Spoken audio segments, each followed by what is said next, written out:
So today what I'd like to look at is the exponential graph. So what we can see is we're going to be looking at this at first through decimals. This red line is what I call an exponential graph. And this is the graph of y equals 2 to the power of x. So it gets really, really close to this x-axis and it looks over here like it's touching it, but it never gets there. And this is what I call an asymptote. It never gets there. The other thing is it's crossing the y-axis at 1 because when x is 0, 2 to the power of 0 or anything to the power of 0 is 1. So this is what your standard exponential graph looks like. And then I want to compare that to what happens if I put a negative sign in front of it. And if I put a negative sign, it's reflected across the x-axis and the graph now looks completely different. So a negative sign is just reflecting it across the x-axis. So what then happens if I put it 2 to the power of negative x? And what that does, it now reflects my graph across the y-axis. And you can think about that because you can think about putting a number in there for x. So if I put x is 2, so 2 to the power of negative 2 is 2 to the power of a quarter, so it's only going up a very little bit. So if I put 2 into the first one, I get y equals 2 squared. 2 squared is 4. So now what do you think might happen then if I take that one away? What if I think about y equals negative 2 to the power of negative x? Well, if I put down the y equals 2 to the negative 2 to the power of x, what happens then if I add the negative? Here we go, we have reflected that as well across the y-axis. And these all could be done by just simply graphing points, but I just want you to have some idea of what the graphs are doing. So now if we think about, here is my y equals 2 to the power of x. What happens if I add 1?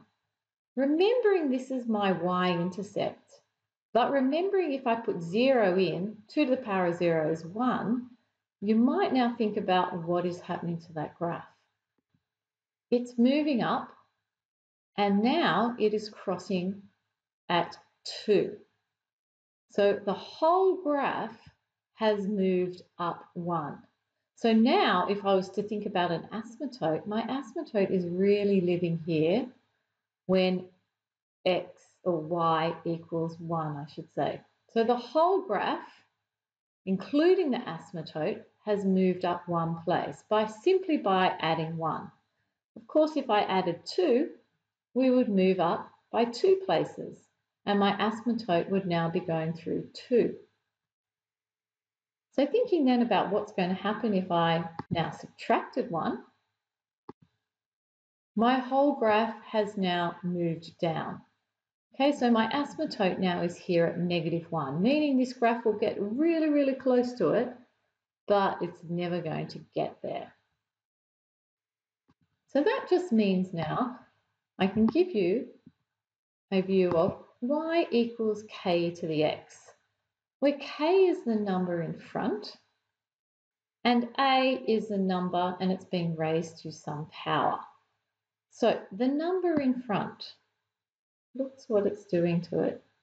It's changing the way my graph is moving. So if I look about it, thinking about changing my a, here we go, where a is some nice positive number. Okay, the k is the number in front of it. The number in front makes your graph steeper, the bigger the number gets. And if that number is really small, it's making the graph fatter. That's what I'm doing here. The a is the power, is what we're raising to a power. It's just making my graph steeper and steeper and steeper. And then if I turn it around and I have a number less than 1, my graph suddenly starts going the other way. If you'd like to, you can jump onto Desmos and have a go at playing around with this, but hopefully you can now answer the questions in the worksheet and match the graphs to the ones that I have talked about. Thanks for watching.